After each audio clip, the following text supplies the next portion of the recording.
warahmatullahi wabarakatuh. Waalaikumsalam. Halo Sobat Pods, bagaimana kabarnya hari ini? Semoga kalian semua dalam keadaan sehat yang selalu ya. Kembali lagi bersama podcast Vokasi on Podcast. Bersama saya sendiri, perkenalkan saya Akila Sabida Perdana Putri dari Paguyuban Duta Fakultas Vokasi Universitas Airlangga. Nah, kali ini bukan cuma Akila sendiri nih, ada narasumber-narasumber yang spesial datang kali ini dalam sesi podcast kali ini. Selamat datang kepada Ibu Dr. Sri Rejeki Indiani, Magister Kesehatan selaku dosen dari Teknik Gigi dan KPS dari Teknik Gigi sendiri. Selamat datang Ibu. Selamat. Bagaimana Ibu kabarnya? Baik. Alhamdulillah. Nah, selain kedatangan Ibu Cici sendiri, di sini ada narasumber yang tidak kalah menarik. Selamat datang Kak Farah selaku Kahima dari Teknik Gigi sendiri, dan ada Mbak Erika selaku mahasiswa baru dari Teknik Gigi sendiri. Nah, mungkin teman-teman belum mengetahui nih tentang topik yang kali ini akan dibahas seputar transformasi mengenai D3 Teknik Gigi dan D4 Teknologi Kesehatan Gigi sendiri. Nah, mungkin ada yang belum tahu Ibu bahwasanya Teknik Gigi sendiri sedang mengalami transformasi dari T3 ke D4. Nah, itu mungkin apakah ada perbedaan yang signifikan sih Ibu ketika mulai dari proses pembelajaran atau dan lain sebagainya? Ya, pasti ada ya. Jadi karena kan kalau D3 itu kan stratanya kalau KKNI level 5, nah kalau D4 atau sarjana terapan itu levelnya 6. Lah, kenapa kok kita transformasi ke sarjana terapan teknologi kesehatan gigi itu lebih kepada sampai saat ini itu kan memang di Indonesia itu belum ada yang memegang kompetensi dari dokter gigi spesialis. Karena di Indonesia sudah banyak sekali dokter gigi spesialis, terutama kita memang lebih ke arah ke dokter gigi spesialis prostodontik. Lah, sampai saat ini karena di Indonesia itu memang cuma ada 6 prodi dan semua standarnya D3. Lah, kami dari UNER ingin mempelopori paling tidak ada program D4 karena selama ini tuh kalau cuma D3 berarti kompetensi dokter gigi spesialis belum ada yang memegang. Oleh karena itu ya memang dari aspek belajar juga pasti berbeda. Ya mungkin gitu. Jadi mungkin yang titik beratnya pembelajaran itu satu memang kompetensi dokter gigi spesialis prosto ya. Kemudian yang kedua adalah digital dentistry. Nah, itu yang memang yang mungkin saat ini yang paling berkembang pesat itu digital. Ya, digital dentistry itu memang saat ini perkembangannya begitu pesat.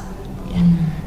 Mungkin setelah kita mengetahui dari pemaparan dari Ibu Cici sendiri, kita mengetahui bahwasanya ini tahun yang luar biasa ya Ibu karena adanya transformasi ini. Nah, mungkin bisa dijelaskan menurut Ibu Cici sendiri apakah peluang selain yang disebutkan Ibu, apakah ada peluang lain yang lebih luas Ibu? Ya, jadi ya satu peluangnya itu memang kalau D3 kan memang berhenti D3 lah. Kalau D4 satu jadi mahasiswa itu setelah lulus selain dia memang bisa langsung bekerja, jadi kemungkinan untuk berkembang itu pasti lebih banyak. Salah satunya saat ini saja untuk prodi D3 teknik gigi itu kalau kita mau mencari dosen sulitnya luar biasa karena benar-benar ilmu yang yang linear itu jadi linearnya dokter gigi. Lah padahal dari dokter gigi untuk jadi dosen itu perlu pelatihan yang banyak ya waktu yang dibutuhkan. Harapan kami dengan adanya prodi D4 ataupun sarjana terapan teknologi kesehatan gigi itu insya Allah katakanlah mahasiswa lulus mungkin langsung bisa mengambil S2 lah untuk bisa menjadi dosen itu relatif akan lebih mudah karena kan kalau dari D3 harus tidak ada D4 yang ada. Jadi memang UNER itu masih pionir ya pertama kali dan inilah mungkin kesempatan bagi adik-adik calon pendaftar yang memang ilmu ini masih di Indonesia, masih satu-satunya di Indonesia, mudah-mudahan ini peluang yang sangat baik karena kan saat ini itu masa tunggu dari lulusan kami itu cuma sekitar 1,5 bulan. Itulah mungkin peluangnya memang masih sangat baik gitu. Keren sekali ya teman-teman. Dengan adanya hal ini mungkin dari Sobat Fox sendiri ada yang ingin tahu nih seputar sebenarnya apa sih D4. Nah, seperti yang disebutkan dari Ibu Cici sendiri bahwasanya hal ini membuka peluang baru bagi para mahasiswa, terutama bagi masyarakat Indonesia sendiri. Nah, mungkin sejauh ini Ibu, apakah dengan adanya transformasi ini, apakah ada langkah-langkah khusus yang diterapkan untuk menghadapi transformasi kali ini, Ibu? Ya, pasti. Jadi pasti ya, dalam artian satu kan kami juga menyediakan atau menyiapkan sarana prasarana untuk mahasiswa untuk sarjana terapan. Karena kan teknologi yang untuk D4 itu kan arahnya digital lah. Itulah yang memang harus kami persiapkan. Lagi kami juga lagi siap-siap, mudah-mudahan nanti karena penerimaan di tahun ajaran tahun depan tahun 2024, insya Allah tahun 2024 kami sudah siap untuk menerima mahasiswa baru gitu. Begitu.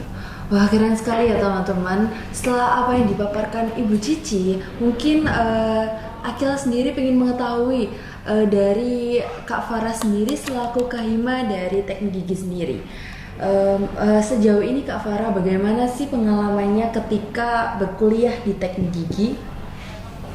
Untuk pengalaman dari saya pribadi selaku mahasiswa teknik gigi itu tentunya buat kita menyeimbangkan antara kehidupan akademik dan ormawa itu cukup tricky ya, karena dari itu sendiri, dari ormawa sendiri itu kan termasuk soft skill dan untuk akademik itu termasuk kategori hard skill. Dan tentunya kalau misalnya kita dengan sebagai mahasiswa kurang bisa membagi waktu, kurang bisa memilah dan memilih mana urgensi yang penting, ditambah lagi kegiatan ormawa setiap harinya itu kan memang pasti banyak ya. Dan kalau misalnya kita juga berkegiatan, kita harus mampu mengatur prioritas mana yang lebih penting, mana yang memang harus didatangin, mana yang enggak. Tapi untuk sejauh ini alhamdulillah aku udah semester 5 itu ngerasa enjoy aja sih. Gitu. Walaupun mungkin bagi kita ada struggle-nya sendiri-sendiri, tapi alhamdulillah sejauh ini sebagai seorang mahasiswa di teknik gigi itu oke-oke aja.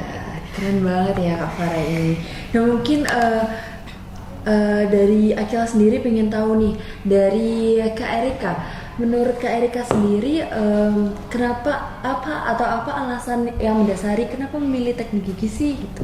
Kalau buat alasan aku sendiri, karena aku itu ingin belajar banyak ya tentang dunia teknik gigi. Apalagi kan transformasi antara D3 ke D4 itu, jadi digitalisasi di dunia teknik gigi itu sangat pesat. Jadi untuk masa depan saya itu sangat terlihat cerah gitu kan, sangat bermanfaat. Gitu. Keren banget ya, berarti adanya pertimbangan yang matang ketika hendak memilih program studi ini menjadi langkah ke depan untuk kakak-kakak semuanya. Nah, mungkin yang belum atau yang mungkin teman-teman Fox belum tahu, sebetulnya apa saja sih Ibu prospeknya yang mungkin untuk lulusan kedepannya, bukan hanya sebagai dosen atau bukan hanya sekedar dokter spesialis, apakah ada Ibu? Ya, jadi memang salah satu dari profil dari prodi itu memang satu, paling tidak memang teknik gigi. Jadi kalau D4 kan teknologi kesehatan gigi itu adalah mitra kerja dokter gigi. Lah, dokter gigi tidak ada teknisi juga tidak bisa bekerja dengan optimal karena hampir 60-70% kerjaan dokter gigi itu akan bisa terselesaikan dengan baik itu dengan bekerja sama dengan kita. Jadi dengan alumni ataupun lulusan dari prodi kita. Nah, disinilah sebenarnya dokter gigi se-Indonesia, katakanlah sekarang pendidikan dokter gigi itu begitu banyak kan. Kami itu cuma di Indonesia cuma ada sekitar dalam 1 tahun ada 6 prodi itu lulusan dalam 1 tahun sekitar 170. Nah, itulah peluang yang itu cukup banyak lah. Kemudian pangsa kerjanya, nah saat itu tuh mereka memang paling banyak itu ada di dental health, kemudian di rumah sakit. Jadi rumah sakit gigi dan mulut itu kan pasti juga punya dental health. Nah kemudian juga ada di angkatan, kemudian jadi dosen memang. Tapi kalau yang dulu dosen itu harus melalui jadi berliku-liku dulu lah. Kalau nanti insya Allah kalau di 4 kan kalau ada keinginan untuk menjadi dosen itu begitu lulus S2 bisa langsung. Tapi kalau yang dulu karena alih jenis itu tidak semua membuka, jadi kadang-kadang harus menyelesaikan bisa dokter gigi, jadi dari D3 kemudian ke dokter gigi ataupun ke sarjana kesehatan masyarakat. Nah itulah mungkin peluang-peluang itu yang dulunya agak ya paling begitu, tapi insya Allah dengan adanya sarjana terapan itu insya Allah lebih mudah kalau kita mau melanjutkan pendidikan ke yang lebih tinggi. Senang sekali ya teman-teman. Berarti bukan hanya sekadar membuka peluang baru, tetapi menjembatani para mahasiswa dan lulusannya untuk dapat lebih mudah atau menjangkau dunia kerja secara lebih mudah ya Ibu. Nah mungkin sejauh ini setelah yang saya tanyakan pengalaman kepada kakak semuanya, ini saya ingin menanyakan dari pengalamannya sejauh ini, karena kakak menjabat sebagai pembina, apakah ada program dari Hima yang mungkin selinear dengan adanya transformasi ini? Oke, itu bagus ya pertanyaannya. Jadi untuk itu kita dari Hima sendiri itu mempunyai 4 program unggulan. Yang pertama dari kita itu yaitu menyiapkan adanya branding program. Terus yang kedua itu kita ada Abdi Desa. Jadi Abdi Desa itu kita melaksanakan kayak pengabdian masyarakat. Dari situ targetnya selain sebagai branding prodi itu juga gunanya kita sebagai mahasiswa untuk kita sebagai mahasiswa itu turun ke masyarakat langsung ya. Jadi dari masyarakat itu juga kebanyakan desa-desa yang di Jawa Timur itu jadi ngerti nih dari produk kita itu apa. Jadi selain kita juga pengabdian masyarakat, kita juga melakukan branding secara terselubung kayak gitu. Terus yang ketiga itu adalah salah satu program unggulan, yaitu namanya WOC atau Waxing Ortho Competition. Jadi WOC itu baru saja kemarin terlaksana dan itu merupakan salah satu proker yang memang originalnya dari Hima Teknik Gigi Unair sendiri. Dan untuk itu pesertanya tidak hanya dari mahasiswa teknik gigi aja, tapi tentunya kita juga mengundang teman-teman dari FKG seluruh Indonesia untuk mengikuti kompetisi itu, dan di mana itu membuka peluang juga supaya teknik gigi Unair itu selain dapat benefit kita bisa berlomba mengasah keterampilan, kita juga dikenal kayak gitu. Keren banget ya program-programnya yang sudah diberikan dari Hima Teknik Gigi sendiri, dan tentunya selinear nih dengan adanya hal ini karena membuka branding dan peluang baru bagi teman-teman untuk mengetahui secara lebih dalam. Nah mungkin setelah menanya-nanya kepada Kak Farah, yang ingin Akil tanyakan nih kepada Kak Erika sendiri. Nah, apakah ada sih hambatan yang mungkin sejauh ini mungkin dari Kak Erika sendiri ada?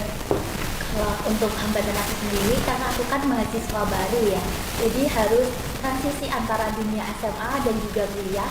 Jadi harus kan kalau SMA itu dari teori aja. Nah kalau di sini aku belajar dari vokasi itu, khususnya teknik gigi. Jadi saya harus bisa melatih skill saya dalam praktikum.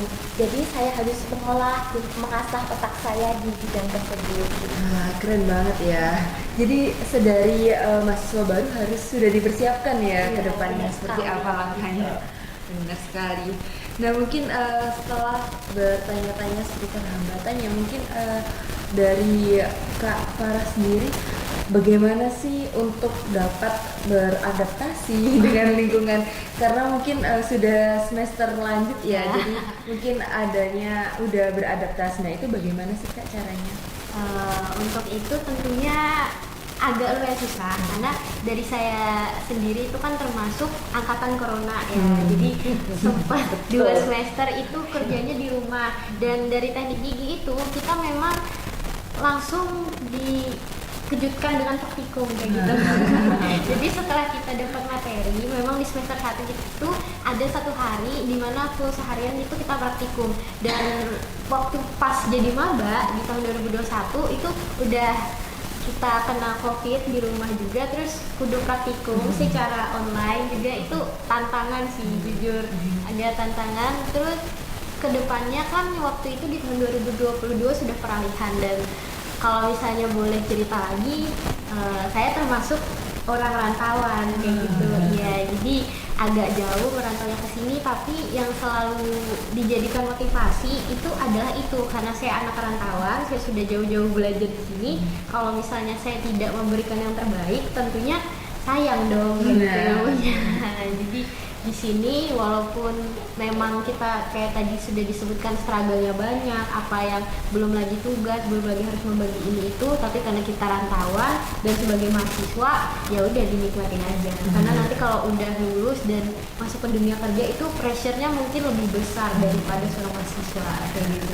Bener banget ya teman-teman. Mungkin dari teman-teman semuanya nih ada yang merasa oh ini sama nih kayak apa yang aku alamin, karena mungkin sebagian besar dari kita anak rantauan ya, jadi pasti masalahnya kurang lebih sama nih. Nah mungkin dari yang ingin saya tanyakan selanjutnya adalah mungkin apakah ada harapan Ibu ke depannya untuk program studi D3 Teknik Gigi ke D4 Teknologi Kesehatan Gigi dan mahasiswa? Ya, jadi harapan saya memang kan sekarang itu apa ya, prodi itu kalau bisa memang punya mitra, jadi tidak sendiri. Jadi harapan saya mudah-mudahan pionirnya ada di UNER, jadi untuk teknologi kesehatan gigi itu kita pertama, mudah-mudahan insya Allah nanti dari Makassar sudah mulai bersiap-siap juga untuk mendirikan supaya kita bisa bersama, karena sekarang itu memang prodi itu diwajibkan untuk punya kerjasama baik dengan institusi di dalam negeri maupun di luar. Jadi itulah harapan saya.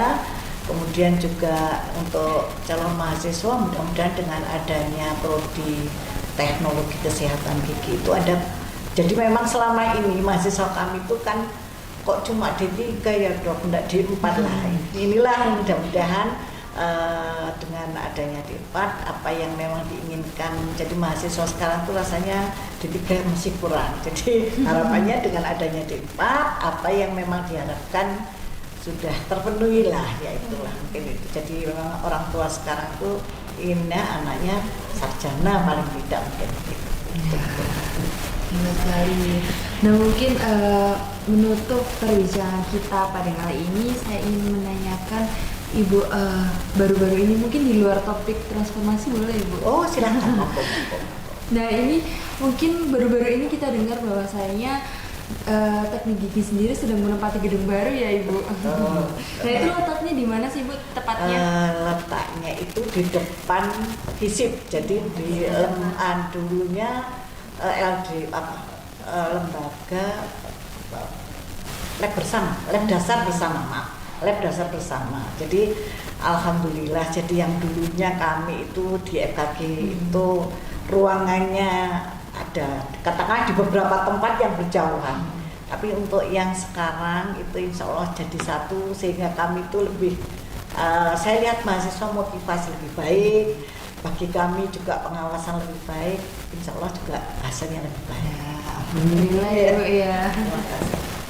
Nah mungkin bagi teman-teman Fox yang mungkin kepo nih seputar bagaimana sih atau apa prospek dari teknik gigi atau apa sih program kerja, dan mungkin ada keinginan untuk mendaftar teknik gigi di tahun depan, nah itu bisa dipantengin di mana sih Kak? Boleh dipantengin di Hima TG Unair, itu di Instagram @hima_tg_unair. Kita juga punya akun YouTube Hima TG Unair dan akun TikTok yang namanya sama, yaitu Hima TG Unair, dan itu bakal dikelola di setiap kabinet pada tiap tahunnya, dan nantikan informasi-informasi menarik dari prodi teknik gigi. Wah keren banget ya, jadi mungkin teman-teman bisa mengakses secara luas ya. Nah, terima kasih kepada para penonton setia hingga saat ini lagi dari podcast, yaitu Vokasi on Podcast, yang telah menonton hingga akhir acara ini. Dan dalam perbincangan menarik kali ini seputar membahas transformasi dan juga mengulik lebih dalam tentang program studi D4 Teknologi Kesehatan Gigi. Saya juga mengucapkan terima kasih kepada para pembicara yang hadir, Ibu Cici, Kak Farah, dan Kak Erika yang telah menemani saya di akhir acara ini. Selamat datang dan jangan lupa untuk terus mendukung Vokasi on Podcast di YouTube Fakultas Vokasi, yaitu dengan cara like, comment, dan subscribe. Sampai jumpa dan sampai bertemu lain kali nanti.